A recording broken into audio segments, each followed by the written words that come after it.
더 깊이 있게 뉴스 속으로 시사인이 만드는 정치 라이브 김은지의 뉴스인 12월 27일 방송 시작합니다. 안녕하세요. 저는 시사인 김은지 기자고요. 오늘은 금요일, 그래서 특별한 방송으로 다시 돌아왔습니다. 한 달 앞을 내다보는 월간 브리퍼 특집인데요. 사실 지난달에 너무나 충격적인 상황을 저희가 겪고 있다 보니까 이 한 달 앞을 앞서 본다라고 하는 게 어떤 의미일지에 대해서 많은 고민을 하게 되지만 그래도 이 세 분과 함께 앞으로의 전국을 같이 이야기해 보도록 하겠습니다. 세 분 안녕하세요. 안녕하세요. 네, 예, 임경빈 작가님, 곽오신 기자님, 그리고 김준일 평론가님이십니다. 나 대본 안 받았어. 잠깐만. 대본 좀 자, 갖다 주세요. 중간에 네. 넣어드리도록 하겠습니다. 편집 없이 바로 가기 때문에 자연스럽게 넣도록 하겠습니다. 아니, 저희가 원래 한 달 앞을 내다보는 방송의 컨셉이어서 11월 이제 중말에 이제 저희가 방송을 하고 그리고는 지금 만나서 지난 한 달 동안 어떤 성적표를 가져왔는지 시작에 이야기를 해야 되거든요. 그래서 지난달에 했던 이야기들 제가 좀 돌아봤는데 그 11월 달에 한 게 의미가 있어요. 지금 그 이야기 들으려고 했어요. 아, 그 정말 12월 3일의 계엄은 누구도 예상 못했던 상황이기 때문에 이게 좀 의미가 있나라는 생각이 들지만 그럼에도 불구하고 저희가 새로운 왕이 나왔기 때문에 축하는 드려야 될 것 의미 같거든요. 없습니다. 이 폐허 속에서 누가 왕이 되든 무슨 상관이 있겠습니까? 네, 하지만 자연스럽게 감사합니다. 한번 앞에 쓰는군요. 있는 또 트로피도 아, 들어주시는 예. 곽오신 기자님. 네, 가보신 거. 시험으로 치면 거의 꽈락인데. 가보신 1세, 가보신 1세. 아니 곽오신 기자님이 맞춘 가장 큰 게 무엇이냐면요. 윤석열 트럼프 골프 친다 해서 유일하게 X를 드셨어요. 그래서 골프 못 친다고 시간이 네. 안 맞을 거라고. 하지만 윤석열이 사라지는 변수에 대해서 시간을 완벽하게 안 맞게 됐네. 그러니까 이 사라질 거라 생각은 했지만 이렇게 사라질 거라고 생각을 못했는데 아무튼 이렇게 날아가게 되었습니다. 네, 사실 그 외의 질문들은 좀 의미가 없어졌기 때문에 저희가 앞으로의 한 달을 좀 내다보면서 이야기들을 더 해보도록 하겠습니다. 그래서 저는 사실 네. 그 처음부터도 그 말씀을 드렸지만 이게 합의된 적이 없는 컨셉이잖아요. 아, 예. 우리가 이제 한 달 뒤를 내다본다는 게 이게 말이 되냐? 처음부터 저는 그 말씀을 드렸는데 그게 안 된다는 거를 12월 3일에 완벽한 입증이 이제 된 거라 네. 안타깝고요. 아니, 개인적으로 이제 비평가 입장에서 생각할 때는 이게 자꾸 이제 비평을 예언을 맞추느냐 못 맞추느냐 이걸로 접근하는 게 저는 이제 바람직하지 않다고 생각하지만 우리가 또 재미를 위해서 예, 감사합니다. 이야기해 주셔서 내가 한마디 할게. 훌륭하십니다. 일단 혓바닥 길다. 반성하자. 아니 명태균이는 자기 구속되면 한 달 안에 탄핵된다라는 거에 맞췄잖아. 아니 그 사람은 점쟁이잖아요. 그 사람은 비평가가 이 아니잖아. 정도는 돼야 되는 거 아니야? 아니 평론가 기자 정도 되면은 윤석열이 계엄할 줄은 미리 예측해야지. 못 맞췄으면 반성을 해야지. 왜 이렇게 혓바닥이 길어? 나도 반성한다니까. 그래서 못 맞췄잖아. 계엄할 거를 예상했어야지. 네. 어? 사실 저희 진짜 울고 싶은 심정인데 이렇게 겨우 웃고 네. 있다라는 말씀을 드릴 수밖에 없는데 네, 네. 사실 그거 맞춘 사람 김민석 의원 정도밖에 없는 거 아닙니까? 네, 정말 역대급 뉴스, 이게 올해 뉴스가 아니라 정말 한 세기를 지배할 뉴스라는 생각이 드는데요. 네. 그러니까 좀 더 답답한 게 이제 웃고는 있지만 저는 정말 탄핵 끝나면 뉴스가 어느 정도 좀 정리가 되고 새로운 시대로 나아갈 수 있을 거라고 믿었는데 지금 최악의 최악을 더 거듭하고 있어서 정말 좀 시민이 한 사람으로서 울분이 터지는데 라는 생각도 좀 들기도 합니다. 그러니까 사실 저희가 이제 그 뉴노멀의 시대로 진입했다는 거를 각각 개인마다 조금씩 다르게 실감을 하는 것 같아요. 그게 정당 정치를 참여하고 있는 이제 정치인들이 가장 늦게 깨닫는 것 같고 그리고 어떻게 보면 좀 그 이런 상황에 좀 민감한 분들이 오히려 이제 평소에 약간 이런저런 상상을 많이 하시는 분들, 이런저런 공상을 많이 하시는 분들, 이제 넓게 보면 음모론 좋아하시는 분들이 MBTI 네, 넓게 보면 그런 분들이 오히려 조금 일찍 체감하게 되는 것 같고 그래서 이제 기존의 문법, 정치 문법 같은 게 잘 안 먹히고 기존에 우리가 기대했던 어떤 그 정치에 참여하는 참여자들의 최저 수준 이런 게 우리가 생각했던 것보다 훨씬 낮다. 기대했던 것보다도 훨씬 바닥이고 오히려 이 사람들은 그냥 바닥이 없는 사람들인데 우리가 몰랐구나. 그러니까 속아왔다는 거를 정말 총체적으로 깨닫는 과정이어서 저는 어떻게 보면 좀 서글퍼요. 네. 그러니까 국가적 신뢰가 정말 바닥으로 떨어지는 상황이라서 서로 이제 구성원들끼리도 믿지 못하고 사실상 사상적 내전, 뭐 정치적 내전 상태로 진입하는 게 안타까운 마음입니다.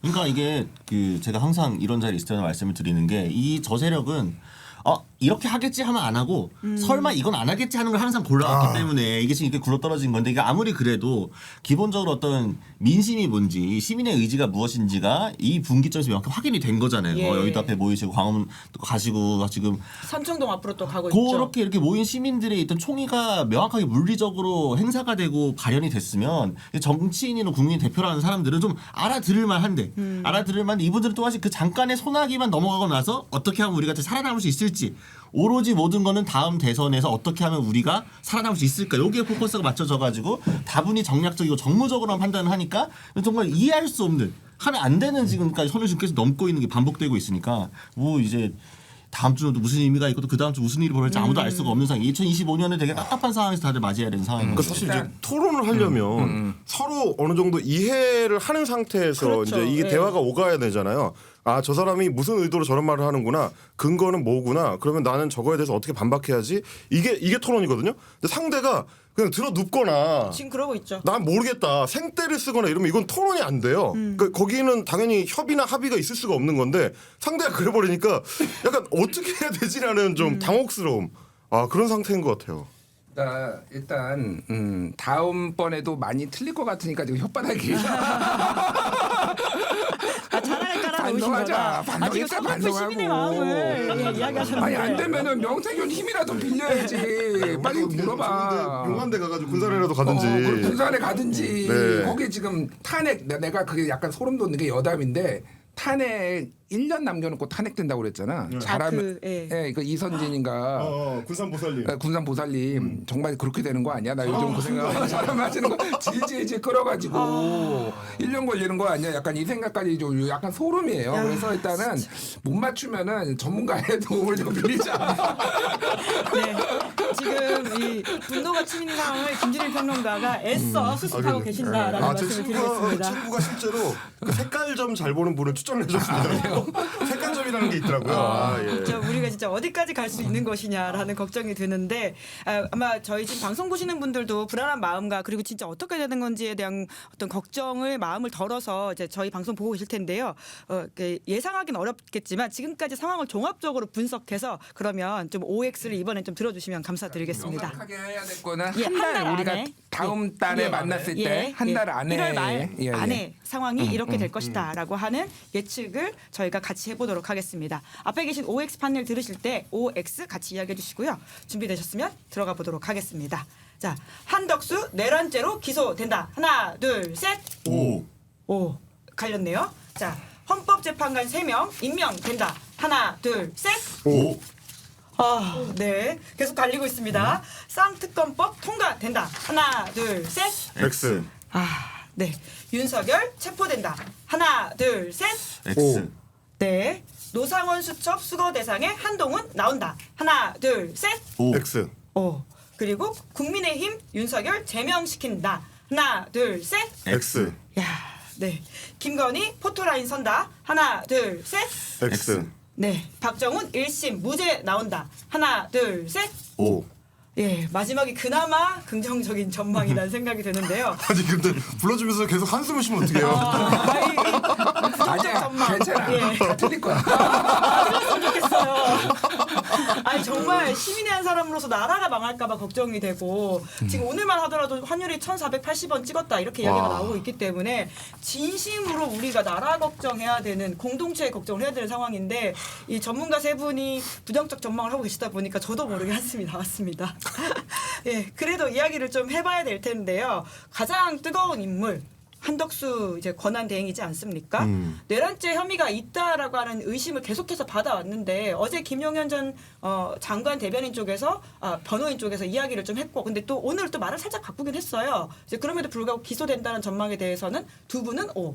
김준일 평론가는 X를 드셨네요. 네, 저부터 얘기할까요? 그럼 왜 X인지 네. 제가 판단한 근거는 지금 한덕수까지 한 달 안에 한덕수까지 수사할 여력이 없어요. 첫 번째 그게 이유예요. 예. 이후에는 저는 기소될 가능성이 있다고 보고요. 기소는 될 거다. 불구속 기소라도 이제 기소는 될 수가 있는데 지금은 한덕수까지 수사할 여력이 검찰이 됐든 특검이 됐든 지금 안 된다. 그리고 특검이 만약에 이제 검찰이 아니라 이제 특검이 어떻게든 굴러가기 시작하면은 특검 구성하는 데까지 시간 걸리고요. 이게 그러면 1월 거의 중순 정도나 제가 보기에는 특검이 이제 가동 빨라도 아무리 빨라도 그런단 말이에요. 안 돼요. 제가 보기에는 물리적으로 타임라인이 일단 안 나온다라는 거고 또 하나는 이제 한덕수가 조금 애매한 부분에 회색 지역에 있기는 해요. 그러니까 이 국무위원들 전체가 그 국무회의에 비상계엄 국무회의에 들어간 사람이 어디까지 그럼 책임을 져야 될 것인가. 물론 이거는 이제 저는 법적으로 다툼을 해봐야 된다고 분명히 생각을 하기 때문에 기소를 해야 된다고 생각을 하지만은 마지막에 그건 될 거예요. 그러니까 왜냐하면은 지금 연관된 사람이 너무 많아요. 지금 그 사람들의 다 핵심부터 지금 처리를 이제 딱 하나씩 끊어가야 되기 때문에 그래서 저는 X를 들었어요. 네. 근데 이제 지금 이 수사가 이게 바상면으로 지금 이루어지고 있는 상황이고 지금 그게 복잡하게 그러니까 굉장히 지금 혐의자들이 많아지고 있긴 하지만 기본적으로 지금 이제 검찰의 의지가 어느 쪽에 찍혀 있느냐가 중요한 것 같아요. 그러니까 지금 그러니까 한동안 이제 그 한참 이제 정권의 편에 들어가고 너무 정치적으로 행동하는 게 아닌가 싶었던 검찰이었는데 또 이제 기가 막히게 요새 라인들을 많이 갈아타고 있다라는 이야기도 많이 들리고 있고 검찰의 입장에서는 지금 판에서 어떻게 보면 자신들의 존재감을 가장 잘 보여줄 수 있고 또 이렇게 되어야만 나중에 이제 이 검찰의 수사기소권 분류 관련해 가지고 추가적인 뭔가 협의가 다음 정치 세력과 필요하다는 판단을 내부적으로 이제 할 수 있기 때문에 사실은 검찰이 조금 더 열심히 한다고 하면 오늘 이제 한덕수 총리 관련해 가지고 탄핵 소추안이 표결이 있고 나게 되면은 한덕수 총리를 이제 소환해서 부를 수도 있을 것이고요. 예. 어쨌든 누가 조사하고 수사를 하는데 조금 더 자유로운 옵션들이 열리게 되거든요. 그렇게 되면은 저는 한 달 안에 뭔가 성과를 내보이기 위해서 뭐 재판에서 어떻게 될지 모르겠지만 기소는 가능성이 좀 있다. 네, 그러니까 기소를 해야 된다는 당위성과 또 별개로 기소가 저는 한번 가능성을 걸어 보려고 합니다. 네. 여력이 있을지 여부는 저는 뭐 말씀 듣고 보니까 이제 김준희 선배 말씀처럼 실제로 여력이 있을까라는 의문이 지금 들긴 하는데 뭐 그럼에도 불구하고 아마 혐의점이 막상 수사를 본격적으로 하면 생각했던 것보다 깊을 수도 있겠다라는 생각을 어제자로 좀 하게 됐거든요. 그러니까 왜 갑자기 저렇게까지 강경하게 나가는 걸까? 이게 정치 비평하는 사람들이 다 공통적으로 얘기하는 게 한덕수라는 캐릭터가 저렇게 할 거라고 생각을 못 했는데 그렇죠. 근데 그 일관성이 깨졌단 말이에요. 그 정도가 되면 뭔가 있다. 이거는 이제 직감이고요. 또 하나는 뭐에 대한 거냐면 윤석열이라는 인간에 대한 이제 이 확신이죠. 그러니까 지금 이제 수사를 통해서 드러나고 있는 것들을 보면 아주 옛날부터 계엄 얘기를 수시로 주변에다가 했다. 예. 근데 주로 지금 이제 수사를 받고 있는 군 사령관들 중심으로만 뭐 이야기가 되고 있는데 뭐 국군의 날에도 했다, 뭐 작년 12월에도 했다, 올해 3월에도 했다 이러는데 그러면 그 얘기를 장군들하고만 하고 국무위원들하고는 안 했을까? 그게 어느 정도 깊이로 했는지는 나중에 수사를 해봐야 되겠지만 특히 한덕수 총리 정도 되는 인사하고 그 얘기를 일말의 단초라도 안 했을까라는 생각이 들기 시작을 했고요. 그리고 예. 또 하나는 뭐냐면 어제 총리실에서 입장을 낼 때 김용현을 반박하느라고 뭐라고 얘기를 했냐면 대통령한테서 9시 그날 오후 9시에 계엄 관련된 얘기를 듣기 전까지는 몰랐다. 이런 식으로 해명을 했습니다. 근데 이제 사실은 계엄령 선언하는 게 10시 반에 예, 다 돼서고요. 발표, 예. 그리고 이제 본격적으로 소위 이제 국무회의라고 할 수 있을지 모르겠는 그 이상한 국무위원들의 덩어리 모임.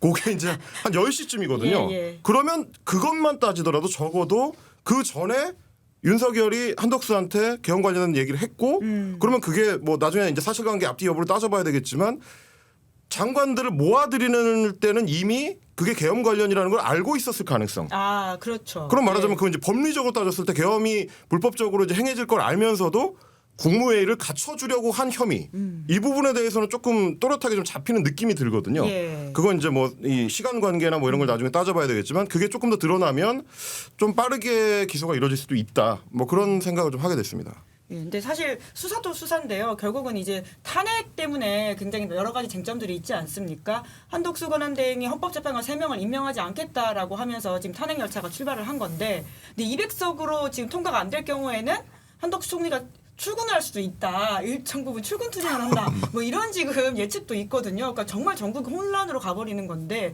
오늘 최상목 그 지금 부총리 같은 경우에는 내각 전체에 대한 탄핵이기 때문에 재고해달라라는 말까지 했어요.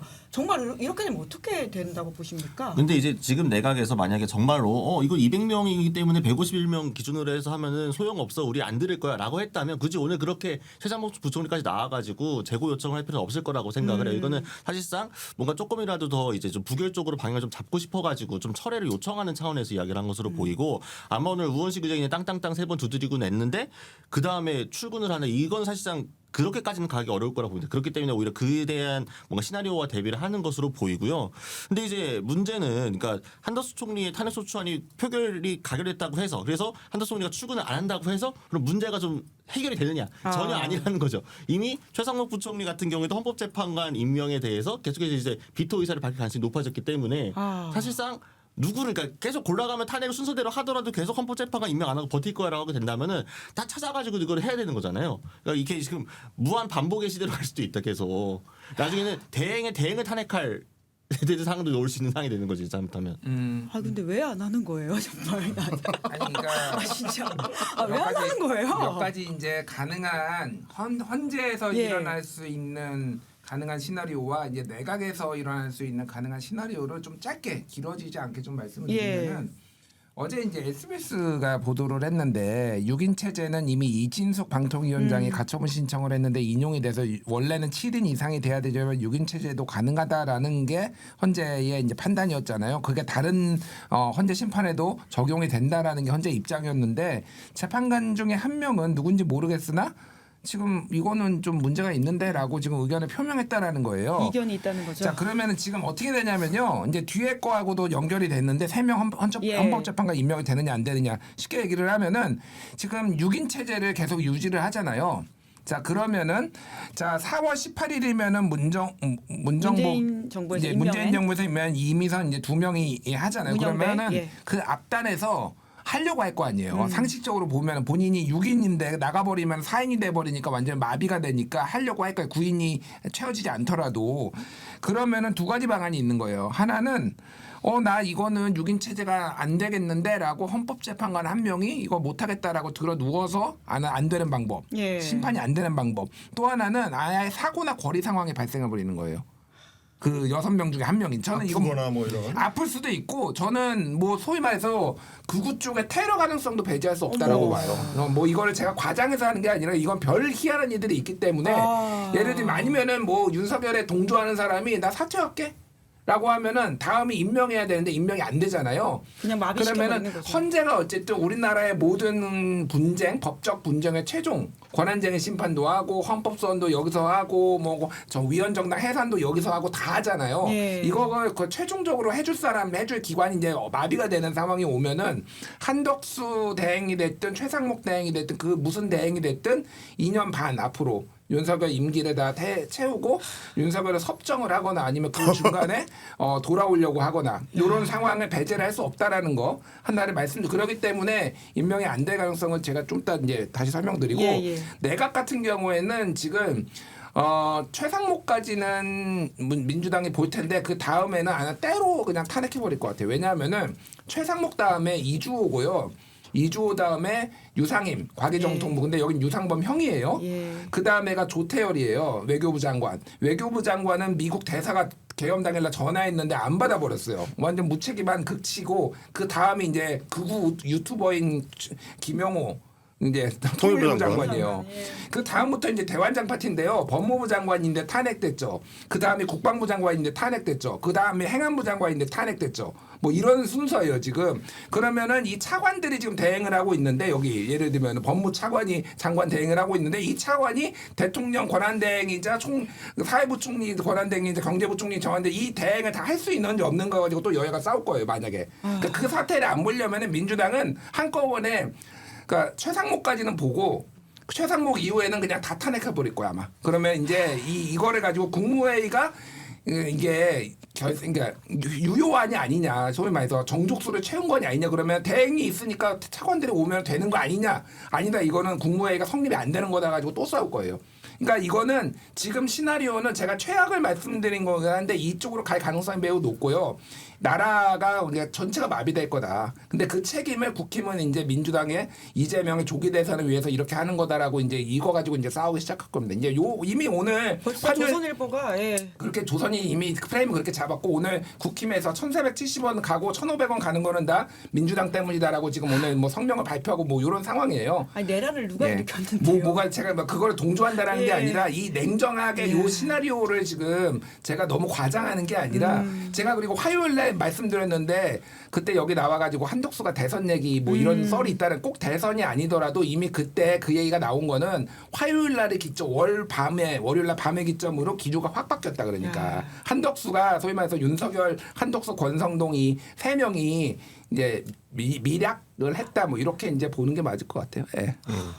그러니까 뭐 저희가 이제 단순히 중계하는 사람들은 아니니까 뭐 말씀을 드리자면 이제 여러 가지 시나리오를 원래 이제 말패들은 쓸 수 있거든요. 그게 처음에 제가 말씀드렸던 것처럼 어떤 협상의 파트너나 토론의 상대가 아니라는 게 지금 이제 확인이 되는 예. 중이기 때문에 약간 당황스럽기는 한데 근데 결국은 다수파가 누구냐의 싸움으로 가는 거예요. 그게 이제 뭐 당장 한 뭐 하루 이틀 혹은 1, 2주 그 어간을 짧게 보면서 그냥 들어눕는 행태를 벌이고 있는 건데 굳이 비유하자면 그런 거죠. 이제 뭐 내 차는 그냥 지하 주차장에 주차를 하고 있었는데 지가 와서 들이받아 놓고 아니 이게 뭐냐 지금 했더니 그냥 들어눕는 거예요.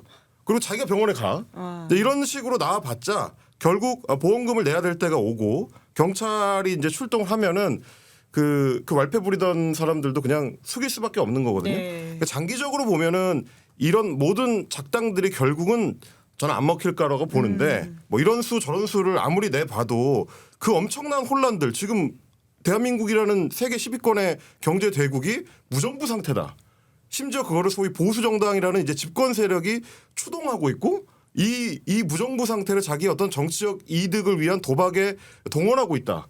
이거를 몇 달씩 끌고 가는 거는 사실상 그 소위 주권자들이 용납하지 않을 거기 때문에 생각하지 못한 다른 방식들이 나올 가능성이 있어요. 저는 처음에도 광화문이 아니라 이제 국회 앞에 100만 200만의 인파가 모일 때 이미 권력의 추가 넘어갔다라고 평가를 했는데 그걸 아직 받아들이지 못하고 있는 거거든요. 그게 뭐 집권당이 어느 당이 되느냐의 차원의 문제가 아니라 이미 이제 이 나라의 어떤 권력의 중추가 광화문이 아니라 국회로 넘어온 상황이기 때문에 그래서 웬만한 어떤 파격이라든지 웬만한 꼼수, 웬만한 일에 대해서는 국민 여론이 추인할 준비가 돼 있다는 거죠. 근데 사실 지난주만 하더라도 민주당이 그걸 아직 제대로 인지를 못했는데 그래서 한 번에 다 날려도 아무 문제가 없는 거였는데 그걸 너무 과감한 수니까 약간 망설이다가 이제 패착에 처한 거지만 결국은 문제가 생겼을 때는 훨씬 극단적인 어떤 조치를 국회가 취하더라도 그걸 뭐 다른 사법부 같은 이제 다른 부처 혹은 행정부의 책임자급이 아닌 사람들, 실무 공무원들, 뭐 국민 여론 이런 것들이 다 받쳐줄 거기 때문에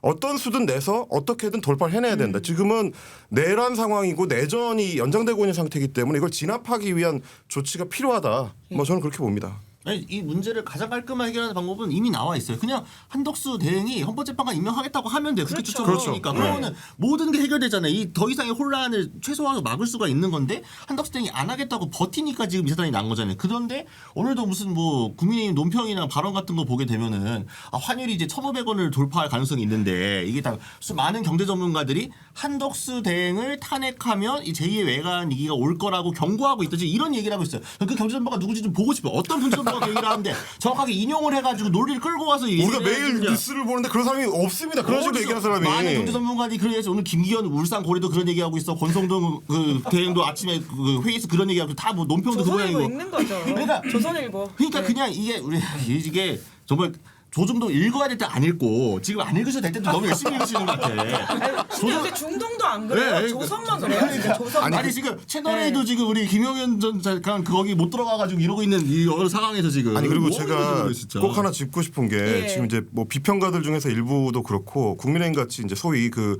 법률 해커들이죠 지금 시스템을 해킹하고 있는 중인데 해커들이 계속 용어를 이상하게 쓰는 게 헌법재판관 후보자 3인은 국회에서 선출이 된 거예요. 그렇죠. 법률상 선출되도록 돼 있습니다. 이거는 추천하는 게 아니에요. 다른 거랑 달라요. 대통령이 헌법재판관 후보자를 지명하거나 대법관은 지명하지만 우리 헌재법에 국회에서는 헌법재판관 후보자를 선출하도록 돼 있어요. 6조인가 7조인가 그런데 법령에 그렇게 돼 있는 이유는 이거는 임명한다라고 해서 실제로 임명권을 갖고 있는 게 아니고 형식적 절차 그러니까 이게 사인해가지고 넘기는 절차만 대통령한테 일부 위임한 거지 실제로 그 헌법재판관 3명의 후보자는 국회에서 본회의를 통해서 선출된 사람들입니다. 그러니까 이걸 임명할지 말지에 대한 권한 자체가 대통령한테 없어요. 그러니까 한덕수 총리가 지금 하고 있는 짓은 없는 권한을 어거지로 쓰고 있는 반헌법적 행태인 거거든요. 이걸 정확하게 얘기를 해야 되는데 오늘 뭐 윤희석 대변인이나 뭐 이런 국민의힘 사람도 계속 나와가지고 국회 추천 이런 식으로 표현하는데 틀린 말입니다.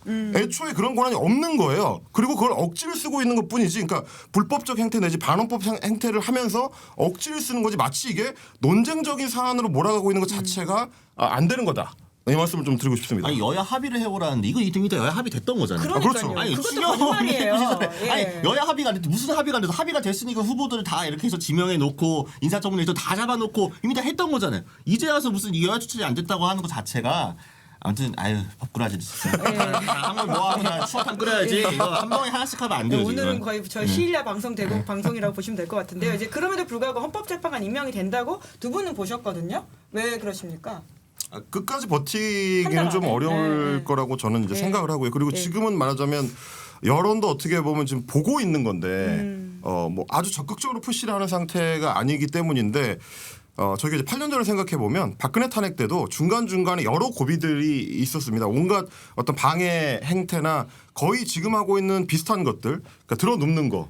사실 지금 이제 오늘도 윤희석 대변인이 나와서 그 얘기를 하던데 뭐 그때 박근혜 탄핵 때는 민주당이 박한철 당시 재판소장의 이제 공백을 채우는 걸 반대했지 않느냐. 물론 뭐 거기에 이제 대통령이 임명권을 행사한다고 이런 게 문제가 아니고 본질은 그 당시에도 새누리당 사람들은 들어 누우면서 이 시간을 끌려고 방해 행태를 했다는 거예요. 그러니까 논리가 뭐가 됐든지 간에 본질은 결국 방해하려고 했고 시간을 끌려고 했는데 안 됐을 뿐이거든요.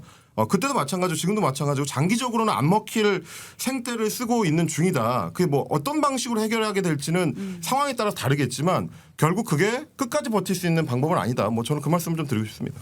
네. 그러면 이제 또 다른 또 쟁점이 사실 이제 워낙 지금 상황이 더 이렇게 뭐라고 할까요? 이렇게 상식 이하이다 보니까 쌍특검 이야기도 되게 뭔가 나이브해 보인다라는 느낌이 들 정도인데 헌법재판관 하나 임명 못하고 있는 이 상황에서 쌍특검 특가는 사실 세 분 다 이제 X를 드신 상황이긴 하거든요. 그러니까 지금 그것까지 가지도 못한다 이렇게 봐야 되는 상황인 거죠. 그러니까 정치적 부담으로 치게 되면 헌법재판관 임명이 훨씬 덜한 거잖아요. 원래 9명 채우는 거고 국회 몫이고 말씀처럼 그냥 대통령 추천한 걸. 하면 되는 네. 건데 근데 사실 쌍특검법 같은 경우에는 뭐 내란 특검과 김건희 여사 특검이 약간 다르기는 하지만 그쪽에 또 여권의 명분이 있단 말이에요. 예를 들면은 이제 현상 유지가 권한 대행의 목적이라고 한다면 김건희 여사 특검 같은 거는 계속 일관되게 윤통이 이제 거부권을 썼던 거니까 그거를 맞추기 이번에도 거부권을 쓴다 뭐 이런 식으로 나올 수도 있는 거고. 그러니까 어쨌든 지금 또 특검에 대한 것도 뭐 또 오늘도 뭐 모두 바로 한참 길게 했는데 아무튼 맨날 하던 말 레파토리 있잖아요. 네, 국민의힘에서 위헌적 요소가 있다 이런 이야기 아닙니까? 맞습니다. 위헌적이고 뭐 야구 야당이 이걸로 누가 추천을 해가지고 아니 야당끼리 추천해가지고 아니 이것도 아무튼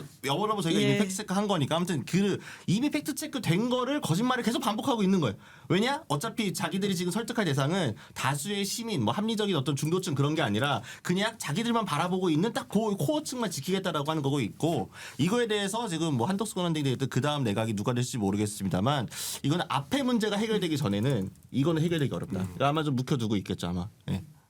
네, 뭐 짧게 예, 얘기를 예. 하면은 그러니까 가장 막으려고 그러니까 모든 걸 다 막으려고 하지만은 국힘에서 가장 막으려고 하는 게 김건희 특검이에요. 예. 그러니까 내란 특검은 상설 특검도 있고 뭐 검찰 수사도 있고 뭐 있으니까 뭐 특검을 가더라도 막는 게 좋지만은 또 어쩔 수 없는 부분도 있지만은 김건희 특검 같은 경우에는 명태균 게이트가 있고 만에 하나 대선 국면이 됐는데 여기에서 대선 주자들이 뭐 줄줄이 나온다든지 뭐 선수들 막 줄줄이 나오고 제가 지난번에 또 말씀드렸잖아요. 그러니까 건진법사 이거 예, 수사가 또 다른 이제 윤핵관이 나온다. 이게 그러니까 이게 한번 이쪽에서 이게 물꼬가 트이면은 여기저기서 막 나온다고 이 검찰의 속성상 수사가 막 들어가서 그건 특검이 대상이 아니라고 할지라도 그러니까 그걸 막아야 되는 상황이기 때문에 목숨 걸고 막을 거예요. 네, 김건희 물론 특검은. 윤한홍 의원은 지금 사실관계 부인하고 있긴 합니다. 근데 아마 다른 사람을 염두에 두고 말씀하신 것 같다고 생각하긴 윤한홍뿐만이 했습니다. 아니라 예. 뭐 한동훈 쪽에서 원한을 많이 가진 몇 명이 있대요. 그쪽에 수사단상에. 건진.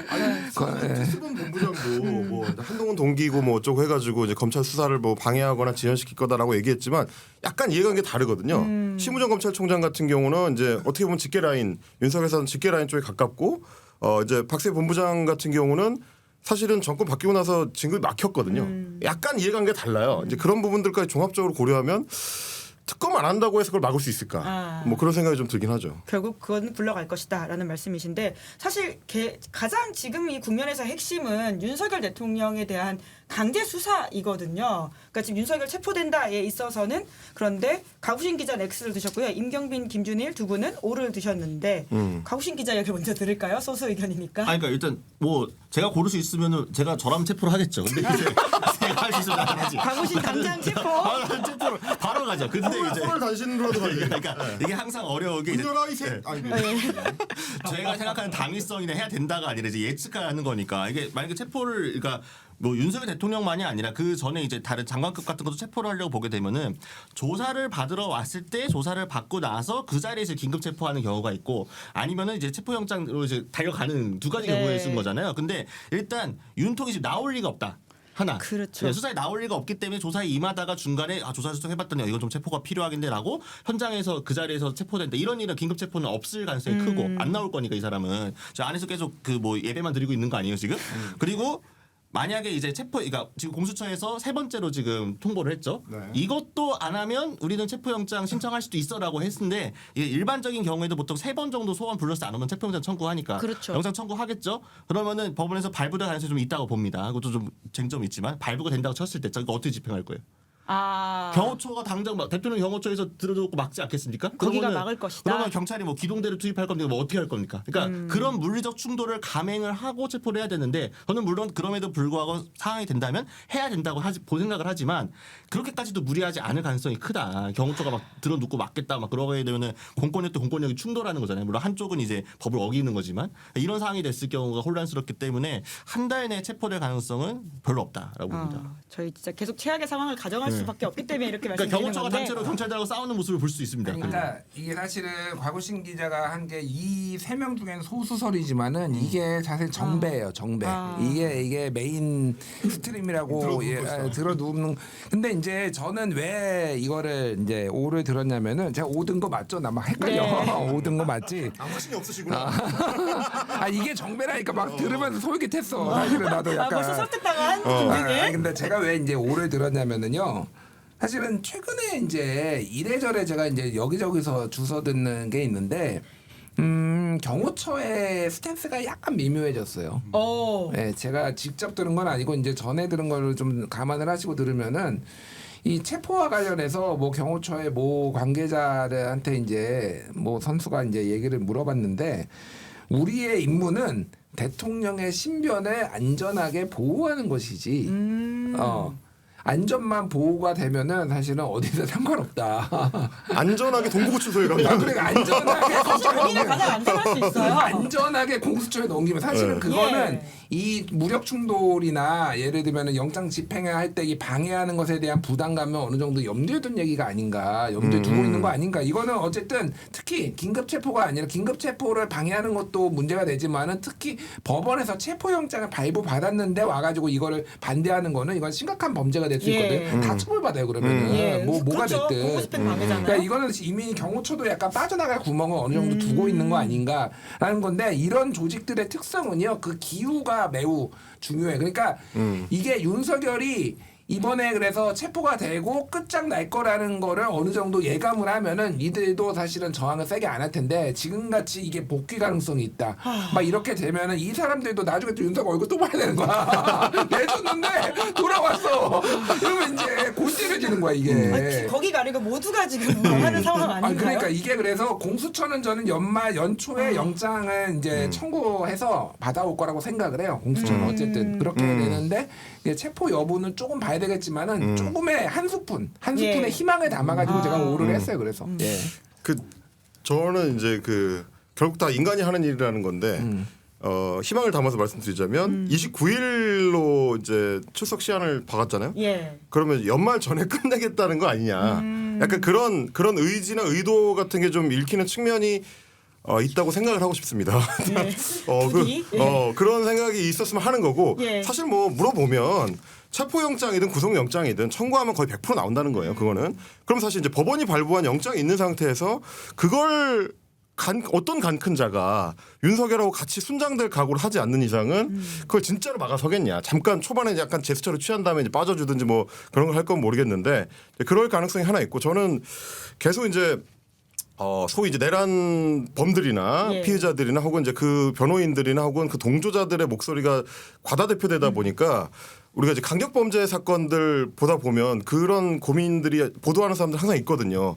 얘가 하는 말을 얼마나 많이 전달해 주는 게 맞느냐. 예. 이 사연과 스토리를 이 사람이 살인을 저지른 이유, 이 사람이 강간범죄를 저지른 이유를 얼마나 얘기해 주는 게 혹은 이 사람의 방어 논리를 얼마나 전달해 주는 게 소위 이제 공익에 부합하냐. 이제 이런 고민이 있거든요. 그 비슷하게 뭐냐면 지들은 무슨 꿍꿍이를 품고 무슨 행태를 벌이는지 뭔 논리를 개발하는지 다 있을 수 있습니다. 예. 근데 뭐 4월 18일까지 끌어가지고 헌재를 완전 마비시키겠다. 그게 지금 자기들끼리 생각할 때는 될 것 같이 느껴질 수도 있어요. 왜냐하면 지들끼리만 얘기하거든요. 개헌도 성공할 거라고 생각하고 한 거잖아요. 그렇죠. 이게 똑같은 예. 거거든요. 이거 하면 된다라고 생각을 했을 건데 예. 아니 이건 문제가 뭐냐면 이 음모론자들의 특징이 뭐냐면 상대를 상정하지 않아요. 행위 주체로의 자기만 생각하는 거지 이렇게 하면 상대가 어떻게 나올 거라는 생각을 안 한다는 거예요. 상대 바보가 아닌데 거기에 맞춰서 그럼 이런 식의 대응을 하고 얘네가 이런 변칙을 쓰면 여기 이런 대응을 하고 이런 걸 생각 안 하기 때문에 당장 들어눕는 쪽에 가깝거든요. 저는 그래서 뭐 윤석열이라는 사람이 무슨 굉장히 깊은 생각을 하고 깊은 고민을 해가지고 뭐 이번에 출석에 응하지 않겠다. 그냥 땡깡 부리는 겁니다. 저 엄밀히 말하면 그냥 땡깡 부리는 보세요. 오늘까지 만약에 헌재 대리인 안 보냈으면은 엄청 불리해지니까 선임해가지고 보내잖아요. 갑자기, 예. 그냥 땡깡 부리다가 그냥 헌재가 말 안 듣고 그냥 가니까 어쩔 수 없이 타는 거예요. 사실은 결국은 그렇게 흘러갈 가능성이 높다. 네. 지금 당장은 우리의 어떤 그 국민적 스트레스 지수를 높이는 행태를 벌이고 있지만 근데 사람들의 반응이라는 게 이거에 겁을 먹거나 공포심을 갖거나 이게 아니라 짜증이 난단 말이에요. 그렇죠. 화가 나고 진짜 어떻게 좀 해버리고 싶다 이런 것들이 쌓일 거기 때문에 생각하는 것처럼 안 흘러갈 거다. 그러면 결국 윤석열도 어쨌든 한 달 안에 체포가 이루어지지 않을까 그렇게 생각을 합니다. 이 뉴스에 왜 관심 가져야 되는지를 임경빈 작가가 더 좀 잘 말씀해 주신 것 같아요. 그러니까 지치지 않고 이걸 계속 보면서 무엇이 문제인지를 이야기해야지 그 여론의 압박이 수사기관한테도 갈 거다라는 생각이 좀 드는데요. 네. 제가 지금 하고 있는 게 비평인지 모르겠습니다. 그냥 화를 내고 있는 것 같은 느낌이죠.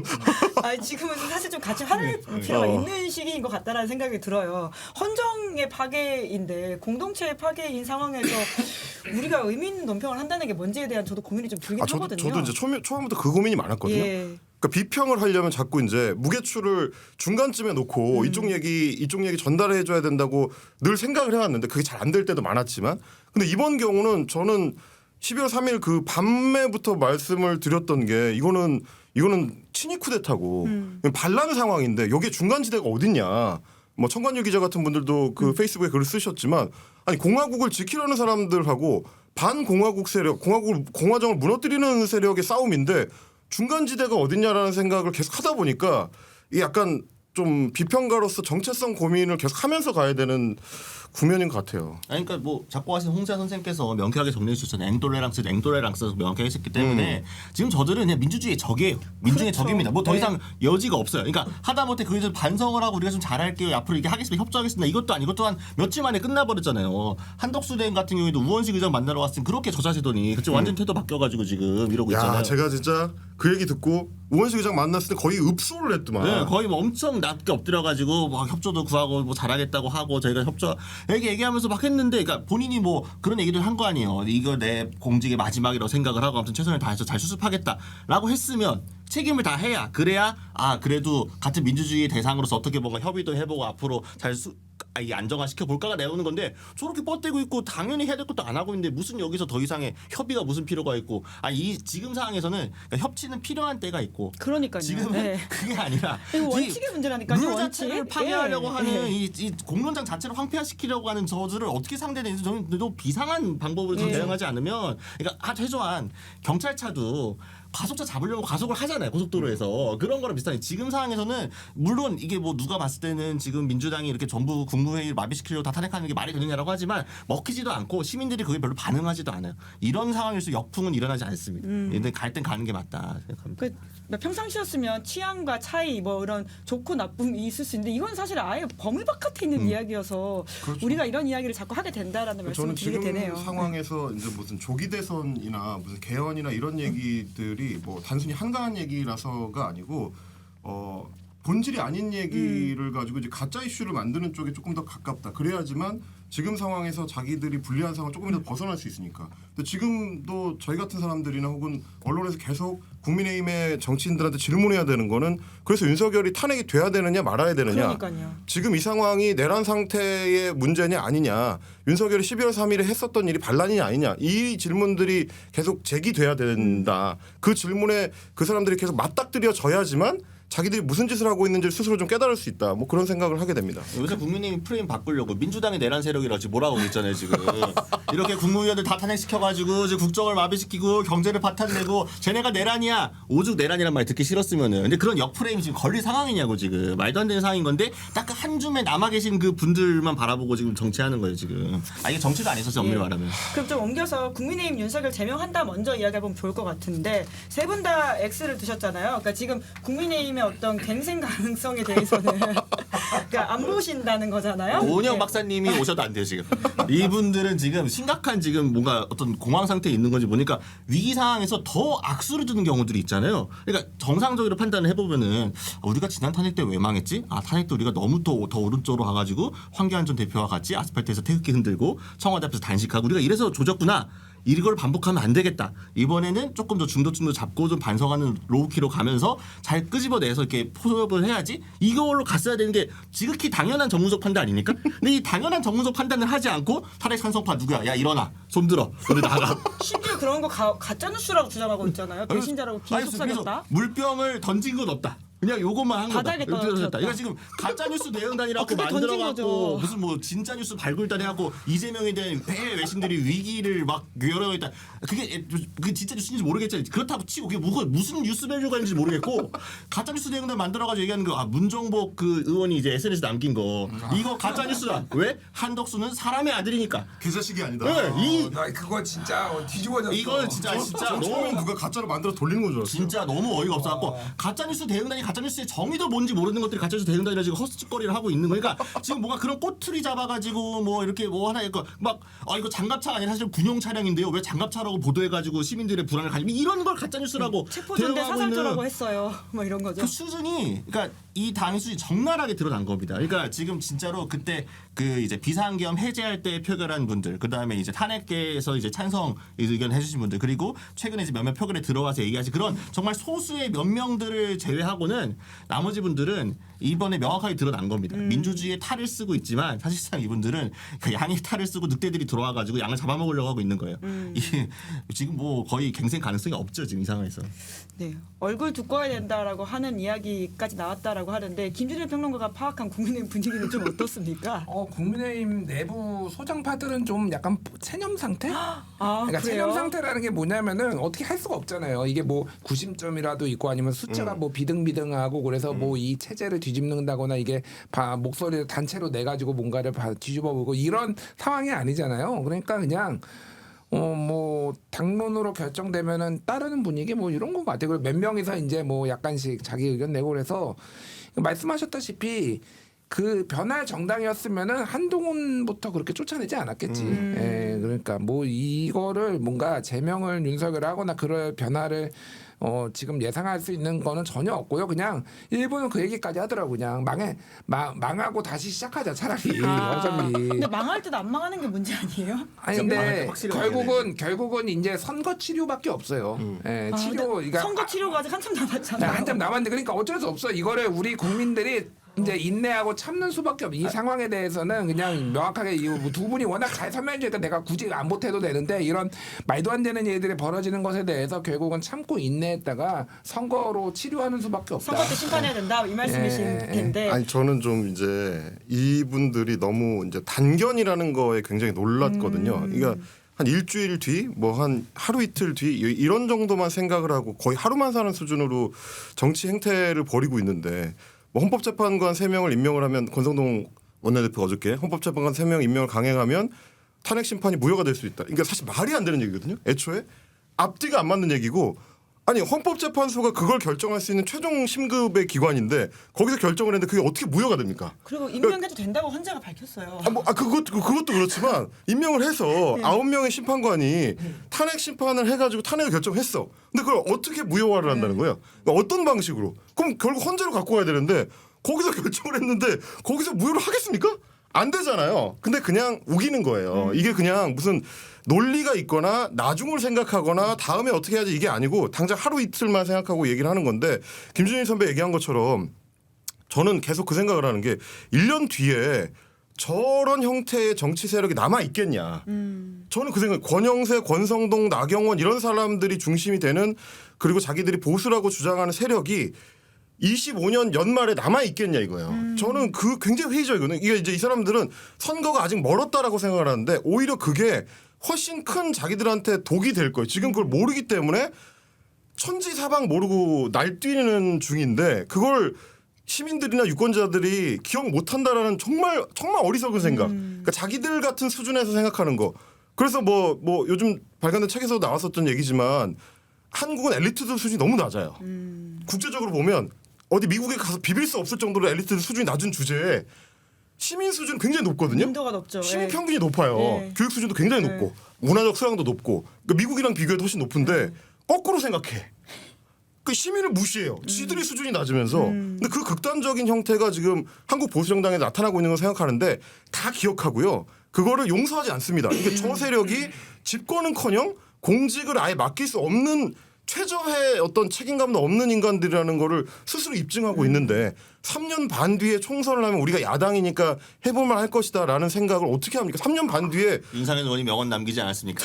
1년만 지나면 자기들이 순서 너무 많이 남았지. 이게 말하자면 세상이 뒤집어지는 중인데 그걸 모르는 거예요. 말하자면 왜 광화문이 아니라 국회 앞에서 수백만이 모였는지 거기에 모인 수많은 사람들 중에서 왜 유독 2030 여성층의 비중이 압도적으로 높고 남성층이라고 하면 주로 40, 50층인지 그 사람들이 결국 3년 반 뒤에는 50대 후반이 되고 60대가 될 텐데 그때 자기네들의 지지층이 남아 있겠는지 그러니까 이런 어떤 장기적인 시각 정치 지형이 어떻게 변하고 인구 지형이 어떻게 변하고 이게 자기들한테 나중에 어떻게 올지 이런 거는 하나도 생각 안 하고 당장 오늘 내일 이게 정치 세력입니까 이게? 와 나 정말 너무 한심해가지고 그 잊지 않게 하기 위해서 또 오마이에서는 그 네. 108명의 국민의힘 의원들이 12월 3일 당일에 어디 있었는지 다 샅샅이 찾아냈잖아요. 그러니까 저희가 쉽지 않았을 것 같은데. 그러니까 일단 기존에 보도 나온 것들도 종합을 하고 이제 텔레그램이 나오는 좀 명확해진 게 있고 해가지고 다 이제 총정리를 해가지고 이제 몇몇은 이제 좀 불분명한 분들 연락도 해가지고 좀 정리를 다 했습니다. 그 알려줘요? 그때 어디 계셨어요? 물어보니까. 아니, 그러니까 알려주문이 대부분이죠. 안 알려줌이 대부분이었는데 이런 분들이 왜 대체 그것도 말을 못해 도대체 니들의 특징이 뭐냐? 기사가 나가고 나면 연락 오는 분들이 있다. 기사가 나가고 났더니 사실 저희가 역시 강강약약이네요. 기사가 야, 나가고 세게 나가야 났더니 돼. 자기가 이제 아까 뭔가 되게 뭐 불분명 뭐 어디 뭐 이렇게 박혀 있으니까 저 사실은 어디 있었습니다. 어디 제가 보통 이제 해명은 뭐냐면 저는 사실 본회의장에 가려고 무던한 시도를 했습니다. 그러나 불발된 겁니다. 안타깝게. 민주당 지지자 때문에. 나경원 의원의 명확한 약간 생각이죠 진짜. 저 진짜 그거 현장이 진짜 되셨어요. 할 말 맞습니다. 네. 12월 3일 밤 11시 반에 제가 국회 앞에 있었는데 예. 바로 뛰어간 거예요? 개업뉴스 보고? 기업뉴스 보고 저 생방하다가 봤거든요. 네. 그날 생방했던 게 이제 김은지 기자랑 저 김재평 평론가 같이, 하셨고 저는 생방하는 도중에 계엄이 터졌단 말이에요. 비상시적이니까 황당 뭐 이렇게 어버버 하다가 이거 반란입니다 하고 저희 이제 국회 앞에 갔단 말이에요. 와. 근데 그때 저거 한 수백 명 정도 이제 시민들이 모여 있는 상태였고 택시가 한 대 국회 정문 앞에 와서 서는데 거기서 윤상현 의원이랑 제가 지금 선명하게 기억해. 목격설? 윤상현 의원이랑 키가 굉장히 훤칠한 그 보좌관이 같이 내렸어. 보좌진이 내렸어. 아마 거의 경호격인 사람인 것 같아요. 둘인지 셋인지 내려가지고 어정버정 하길래 저하고 저희 PD하고 오창수 평론가하고 셋이 의원님 지금 정문이 막혔다. 그리고 다른 국회의원들도 못 들어가는 분들이 있어가지고 저 뒤에 가면은 국회 옆에 이제 수소차 충전소 있거든요. 예. 그 뒤로에서 담 넘어가는 분들이 있으니까 절로 가시는 게 나을 수 있다. 일단 얼른 들어가시라고. 정문에 한번 가보시고 안 되면 그쪽으로 가셔도 된다. 얘기를 했어요. 근데 그 인간이 나중에 보니까 당사로 갔다란 말이죠. 내가 목격자예요. 예. 내가 그 현장에 있었던 사람. 근데 나경원 의원이 무슨 뭐 민주당 지지자 아니 거기 담 넘어가려는 국회의원이 있으면 거기서 그 수많은 사람들 다 이렇게 밀어가지고 넘겨줬어요. 근데 무슨 헛소리를 이 거짓말을 해도 말이 안 되는 거짓말을 해. 약간 김장겸 오늘 의원 텔레그램 해먹 한마디 있습니다. 때문에 그런 게 아닐까? 약간 유유하신 그거죠. 그것 거기서 때문에 힌트를 그런 얻은 거- 거지. 그것 때문에 이렇게 얘기를 하신 게 아닌가. 대단하신 분들입니다. 그 아무튼. 시민들은 다 기억하고 있다. 심지어는 그 자리에서 역할을 했었다. 이 제가 말씀이세요. 목격자입니다. 오늘 헬마우스 피터입니다. 네. 아니, 그럴 수밖에 없는 상황이긴 한데요. 그 계엄과 관련해서는 또 하나의 어떤 증거 자료로서 노상원 수첩이 있다 보니까 이 이야기도 좀 해야 될 것 같습니다. 여기에 이제 한동훈이라고 하는 이름이 나온다, 수거 대상에 있다라고 하는 거에 대해서 과구신 기자는 오를 들었고 임경빈 작가, 김준일 평론가는 X인데요.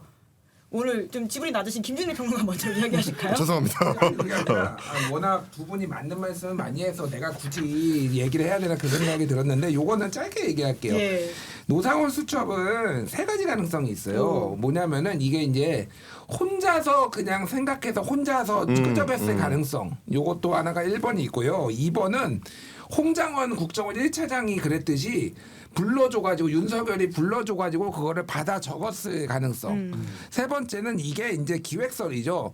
이거를 얘가 기획을 노상원이 기획을 해서 이거를 김용현과 윤석열한테 공유가 되고 그래서 이게 쓰여가지고 거기에 디테일들이 이제 나와서 뭐 그 정치인들 14명 이렇게 나올 이런 가능성. 요게 세 가지가 있거든요.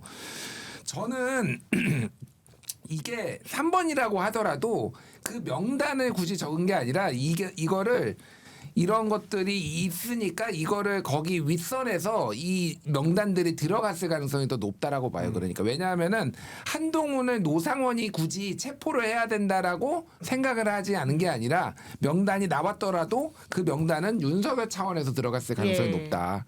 이럴 가능성이 높기 때문에 이게 그래서 한동훈이란 명단이 나오진 않겠지만 결국은 어쨌든 이 수사 어저께 그 김용현 대변인단이 나는 이게 윤석열 대변인인지 김용현 대변인인지 모를 정도로 사실은 윤석열을 쉴드 치는 거예요. 윤석열만 살아나면은 김용현이 내란죄로 들어가도 다 사면해 줄 거다 이렇게 이제 보는 거예요. 근데 그 중에서 핵심적인 게 하나가 노상원하고 윤석열하고 뭔 상관이야? 이 얘기를 지금 어저께 핵심적으로 했거든요. 예. 그러니까 이 연결고리를 끊으려고 무단히 할 텐데 결국은 노상원을 족치면은 결국은 이게 죄수의 딜레마 같은 거거든요. 그래서 노상원을 족치면은 요게 나올 거예요. 그러니까 결국은 이게. 근데 그럼에도 불구하고 한동훈 이름이 적혀 있을 것 같지는 않아요. 제가 보기에는. 그리고 되게 이제 중요한 포인트가 이 사람이 군인 생활을 오래 했다는 건데 저도 이제 군에서 그 대대 정훈장교하고 이제 사단 공보장교를 했는데 그 간부들의 특징하고 연결이 돼요. 간부들은 회의를 하면 일단 적습니다. 그러니까 수첩이 항상 군인 수첩이 있고 예. 그 군인 수첩에 뭘 계속 적어요. 왜냐하면 뭘 해야 되냐면 제가 많이 했던 거라서 잘 아는데 지휘관 지시사항이라는 거를 항상 예하 부대로 내려보내야 돼요. 예. 그걸 하려면 계속 적어서 우리 지휘관이 한 말을 하나도 빠뜨리면 안 됩니다.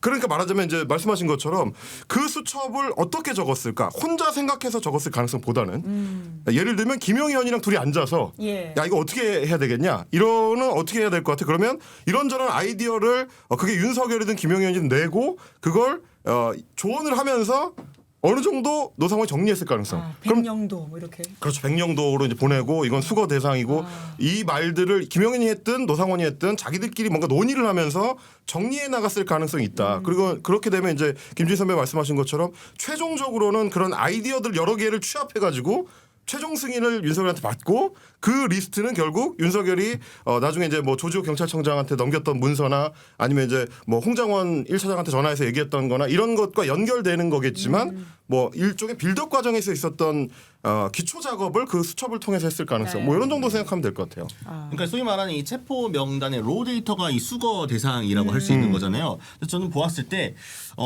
이거를 작성하는 과정에서 사실은 보면 그 명단이 굉장히 많았다가 뒤로 가면서 이거 미친 X해갖고 안 받아서 썼다는 거 아니에요? 홍장원 때. 네. 근데 이제 그 앞에 명단들이 또 주요한 사람들이 명단이 앞에 나왔을 수밖에 없는 거 거기에 이제 원래 한동훈 대표가 들어가 있었으니까 저는 로 데이터에 없는데 갑자기 넣었을 가능성이 적다고 생각을 하고 이게 이게 어떻게 보면은 이 당시 소위 막 여권이라고 할 수 있는 혹은 친윤석열 쪽이라고 할 수 있는 사람들의 공통적인 정서가 반영된 게 아닌가. 그러니까 저는 그 사실 어제 얘기 다시 하면은 채널 A가 못 들어갔잖아요. 김용현 전 장관 그거 하는 거에. 친윤의 정서다. 네, 그게 친윤의 정서예요. 채널 A는 한동훈 편이야. 친한동훈이다. 그러니까 이거 받을 수 없어. 이거가 있었거든요. 저는 이게 굉장히 특이한 발상이라고 생각을 하거든요. 그렇네요. 그러니까 그거의 이 멘탈리티의 끝을 거슬러 올라가 보게 되면은 이 노상원 사령관도 그런 이 멘탈리티를 공유하고 있었을 것이다. 그렇기 때문에 뭔가 국회에서 이거를 이 계엄 해제를 막으려고 한다면은 예. 한동훈부터 제압해야 된다는 생각을 충분히 인식하고 있었을 수 있다. 네. 예, 그렇기 때문에 있었을 것이다. 왠지 여기서 다음 달 승부가 갈릴 것 같습니다. 근데 나 이 얘기는 해야 돼. 아니 나는 채널 A 막은 것도 그런데 KBS도 막고 OBS를 막은 거야. MBN도 막고 OBS도 막아서 그럼 얘네는 누구랑 같이 정치를 아니 누구랑 같이 언론에 다 막으면은 그리고 내란 사태 단독은 SBS도 많이 했는데 아니, 그러니까. 왜 SBS는 안 먹어? 왜 TV조선만 데리고 뭐 할 거야? 얘들 이봉주 TV 불러 그러면 그렇게 할 거면은 고성국 TV랑 네, 이번 계엄 정국에서 유달리 조용하신 분은 사실 이분이거든요. 김건희 여사가 거의 뭐 한 달 가까이 뉴스도 거의 안 나오고 있는데 포토라인 선다에 있어서는 세 분 다 X를 드시긴 했네요. 뭐 김 여사 관련해 가지고는 좀 어떻게 지금 상황을 보시는지를 좀 짧게 이야기를 해주실까요? 검찰이 수사 의지가 있으면은 지금이라도 김건희 부를 수 있어요. 창원지검이 아. 못 부를 이유가 없잖아요. 이건 전형적으로 지금 간보는 거예요. 그러니까 대부분의 국가기관들은 지금 다 그러고 있습니다. 지금 이게 윤석열이 행여나 돌아올 수 있으면은 피해 보복을 당할 수가 있거든요. 그러니까 이게 지금 그러니까 빨리 체포를 해야 되는 이유 중에 하나예요. 예. 그래서 빨리 해서 이게 한번 길을 꺾어놔야 돼. 그러니까 근데 어쨌든 지금은 부를 이유가 없어요. 그래서 특검이 만약에 통과가 돼서 김건희 특검이 구성이 된다고 하더라도 김건희부터 이때 바로 포토라인 세우기에는 물리적으로 시간이 안 나와요. 제가 보기에는 지금. 예. 비슷한 전망들이신가요? 그러니까 지금 당면 과제가 무엇일까 수사기관을 보았을 때는 지금 이슈의 무게추가 완전히 바뀌었잖아요. 지금 중요한 거는 이 내란 사태와 관련한 것이고 그러다 보니까 윤 대통령이나 뭐 한덕수 총리나 이제 그런 사람들이 주요이기 때문에 수사력이 이쪽에 집중될 가능성이 높고 예. 김건희 여사 관련은 조금 이제 약간 쥐고 있다가 약간 이제 한 텀 쉬었다가 한 달 내에 바로 결판될 것 같지는 않고 조금 이게 먼저 내란이 좀 예. 정리되고 나면 그 다음에 다시 사실 지금 그러니까 만약에 수사 중에 김건희 여사도 뭔가 이번 내란에 개입된 게 있어가 나오면 모르겠는데 그게 아닌 상황에서 아직 지금 뭐 약간 성형외과 뭐 3시간 요런 거 말고는 없잖아요. 명확하게 직접적인 게 없으니까 네, 요 한 달에는 조금 어렵지 않을까. 네, 공소장에 김건희 여사 관련된 부분들이 쓰일 수도 있다 이런 보도가 나왔잖아요. 그럼 참고인으로라도 부를 수 있지 않을까요? 뭐 지금 그게 사실 네. 이제 급한 입장은 아닐 것 같고 다만 이제 김건희 같은 경우는 결국 이제 명태균 이슈랑 물려 있는 거거든요. 그래서 그러면 그건 뭐냐면 명태균의 소위 황금폰 안에 들어있는 정치인들하고 이제 연결이 되는 문제고 결국 이게 이제 윤석열 탄핵 국면이 한 템포 정리가 되고 나면 그 다음에는 다시 검찰 손으로 이제 생명줄이 넘어가는 거죠. 그래서 명태균 폰에 들어있는 사람들 중에서 어디까지 죽이고 누구는 살릴 거냐를 결정할 수 있는 권한이 사실은 창원지검의 명태균 황금폰에 들어있는 거라 가지고 그때 가서 고민해도 늦지 않다. 검찰 입장에서 어차피 키는 우리한테 있으니까 보수 정권의 대통령 후보를 누구를 낼 수 있을지 없을지도 자기들이 결정할 수 있다. 그러면 이거는 이제 1월 이후를 봐야 되지 않을까. 다음 달에 꼭 이 이야기를 해보도록 하고요. 끝으로 1월 9일에 또 박정훈 대령의 1심 선고가 있거든요. 무죄 나온다에서는 모두가 오를 드셨습니다. 뭐 관련해서는 걱정 없다 이렇게 그럼 좀 예측을 해보면 될까요? 그러니까 약간 희망적인 그러니까 저희 낙관을 조금 기대를 섞어보는 것도 있고 저는 기본적으로 이 박정훈 대령 관련한 이 어떻게 보면 그 결국에 이것도 핵심이 윤 대통령이잖아요, 그렇죠? 그리고 윤 대통령이 경로에서 출발했죠. 네, 탄핵 수추가 되지 않았습니까? 그러니까 더 이상 뭔가 유형 무형의 외압을 행사할 주체가 사라졌다. 네, 그렇기 때문에 저는 이번 판단은 조금 믿어도 되지 않을까 생각해봅니다. 무리 없이 네. 예, 그렇게 되기를 바라면서 오늘 방송에서는 또 유례 없이 많은 또 이렇게 피토함이 있었는데 그 방송을 보시면서 걱정하시는 시민분들한테 각자 한 말씀씩 해주시면서 이야기를 좀 마무리해 주시면 어떨까요? 연말 이야기이기도 하고요. 김진일 평론가님부터. 저부터 할까요? 예. 우리나라 사람들이 말을 안 들어요. 원래 진짜 말 안 듣는데요. 특징이 나라가 위급해지면은 언제 그랬냐는 듯이 또 다 모여가지고 문제 해결을 하고 또 각자 가서 말을 안 듣습니다. 예, 이게 뭐 몽고가 쳐들어와도 그렇고 몽고까지 올라가나요? 임진왜란이 나도 또 모여가지고 또 문제 해결하고 뭐 일제가 와도 외환위기가 와도 또 금도 모으고 뭔데 지금 이제 웃으면서 얘기를 하고 있지만은. 그러니까 정치가 잘 작동하면은 모르겠는데요. 이게 안 되면은 결국에는 시민의 힘을 보여줘야 하는 때가 올 수도 있을 것 같아요. 정말로. 87년 6월 항쟁처럼 87년 6월 항쟁으로 이끌고 육공화국이 탄생했듯이 새롭게 시민들이 또 참여를 해서 지금 상황에서 뭔가를 좀 시민 대봉기, 시민 항쟁이 필요한 상황이 올 수도 있겠다 그런 생각이 듭니다. 그래서 거기까지 안 가길 바라지만 어쨌든 우리가 필요할 때면은 우리가 다 같이 저도 포함해서 모두가 다 같이 나가서 이 내란을 종식하는데 뭐 일조했으면 좋겠습니다. 선배 이제 한국인의 특징이 이제 말을 안 듣는다라고 하셨는데. 한국인의 특징이 또 하나가 뭐냐면 이제 성격이 급해요. 사실은 내란이 발생하고 이제 3주 지났는데 왜 해결이 안 되냐라는 것도 예. 그 물론 이제 뭐 굉장히 급한 문제긴 하지만 정치적으로 보면 굉장히 제 생각에는 생각만큼의 속도 정도는 가고 있지 않나. 그러니까 탄핵 시도도 의결이 한 번 실패했다가 그 다음 주에 되잖아요. 정치적 상황으로 보면 조금 빠른 결단이 나왔던 거라고 생각을 하고 지금 하루하루는 약간 조급할 수 있는데 결국 이제 중장기적으로 보면 한국인이 원하는 속도대로 가지 않을까. 저는 그런 기대를 좀 가져보고요. 그래서 연말 연시에는 국민들이 원하는 속도로 진행되기를 좀 기대를 해봅니다. 네. 시민들의 위대함이 참 많이 증명된 현장들이 몇 군데 있었잖아요. 그러니까 앞에 보셨던 응원봉 군단도 그렇고 그분들이 또 남태령으로 또 달려가시고 그런 상황들을 보면서 일단 오늘 임경민 작가께서 여러 번 말씀하신 것처럼 일단 우리 시민분들의 의지와 민도가 어떤 건지를 한번 확인할 수 있었던 좋은 경험이었던 것 같고 그리고 특히나 저 같은 경우에는 이게 너네들 마음대로 안 될 거다라고 강하게 느꼈던 게 12월 3일 저도 이제 국회 안에 있었거든요. 밤에 그날 밤 국회 안에 있었는데 그때 계엄군의 모습을 보면서 계엄군의 어떤 소극적인 태도, 망설임, 그들의 흔들리는 동공 이런 걸 보면서 민주주의 사회에서 그래도 공교육을 받고 입대한 이 강제로 징집된 이 남자들조차 이 명령이 부당하다는 걸 인식을 하고 이 상황에 대해서 내가 적극적으로 따르면 안 되겠다라는 걸 의존을 갖고 있었던 거죠.